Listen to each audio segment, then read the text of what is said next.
Jesús, que ha dicho ya a sus discípulos cómo sea importante la oración como experiencia de una presencia constante de Dios en la vida de cada uno de ellos, y cómo la oración se tiene que manifestar como esa confianza y esa constancia de sentir que Dios está presente en la vida de cada uno, y de que cada uno se tiene que sentir el colaborador suyo, comprometido en llevar adelante su causa.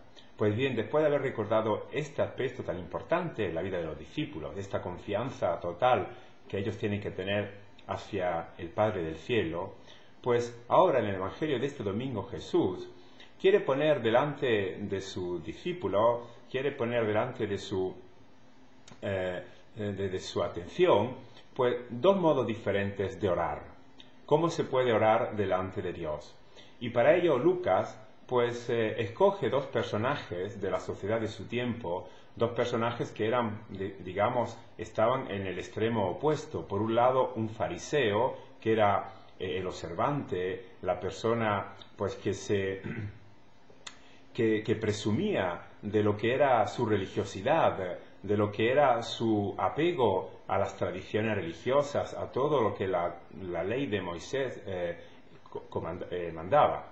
Y por otro lado, en el extremo opuesto, un recaudador de impuestos, es decir, una persona que estaba completamente excluida de la salvación, en un estado total de impuridad por el trabajo que estas personas pues realizaban, que era la de colaboradores con el Imperio Romano en recaudar los impuestos. Y claro, pues cuando se hacía este trabajo era normal que los recaudadores se quedaran con una tasa para ellos mismos, es decir, que eran ladrones de profesión, gente que aprovechaba de su trabajo, de su ocupación, pues para desangrar a la pobre gente que tenían que pagar sus impuestos. Estos dos personajes son tomados por el evangelista Lucas para darnos a conocer lo que realmente Jesús piensa sobre los modos de orar, de qué manera se puede mantener y demostrar esta relación hacia el Padre. El fariseo, por un lado, dice Jesús, pues fue al templo y se plantó en el centro del santuario a rezar. El fariseo se dirige a Dios, pero se dirige a sí mismo, porque al centro de su oración no está tanto la persona de Dios, aunque parezca que sea así, porque el fariseo dice que le da gracias, pero al centro de su atención está su misma persona.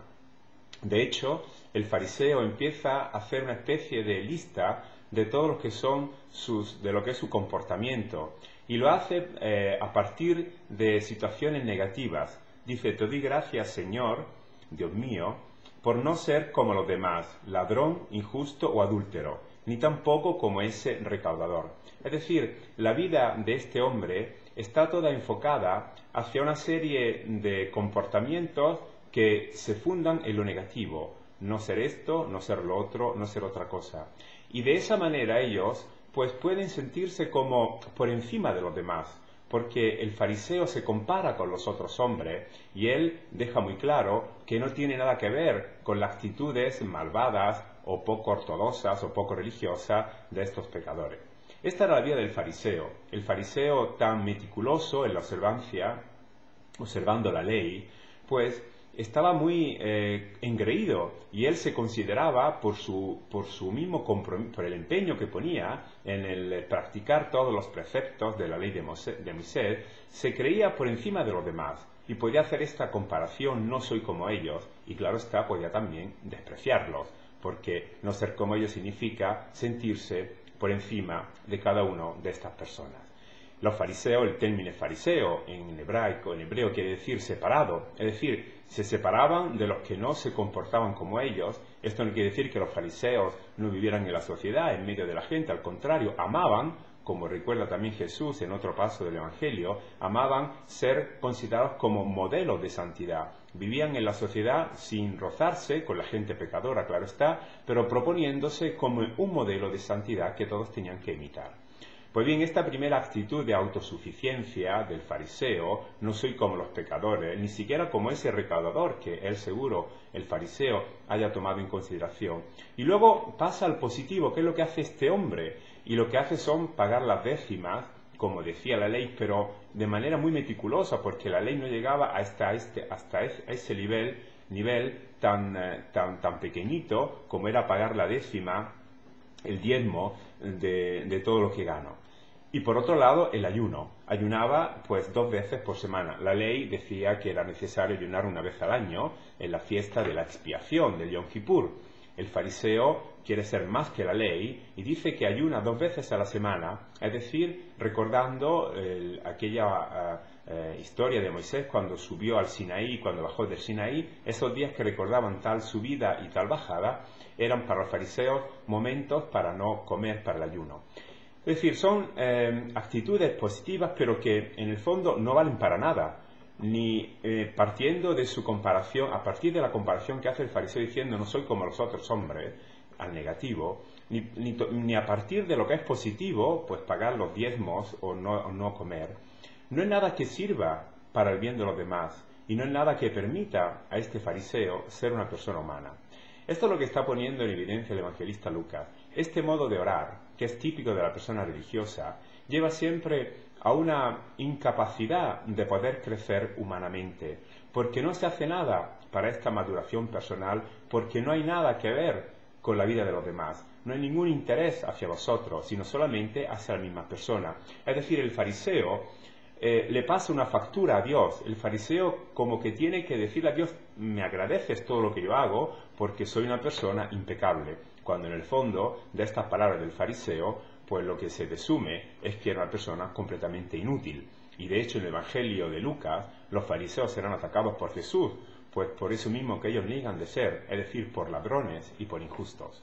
Por el otro lado está el recaudador de impuestos. Esta persona que se queda pues en el fondo o en una posición digamos alejada, que no tiene el valor ni siquiera de alzar los ojos al cielo, y que la única cosa que le pide a Dios pues es que le muestre su misericordia. Él sabe que su vida pues no es una vida que valga mucho, pero él confía que esta misericordia puede ayudarle poco a poco a poder encontrar un sentido a su misma vida. Jesús acaba la enseñanza a sus discípulos diciendo que estos 2 hombres, cuando volvieron a sus casas, pues el fariseo no bajó reconciliado o con la amistad con Dios. El que lo hizo esto fue el publicano, que llegó a su casa a bien con el Padre.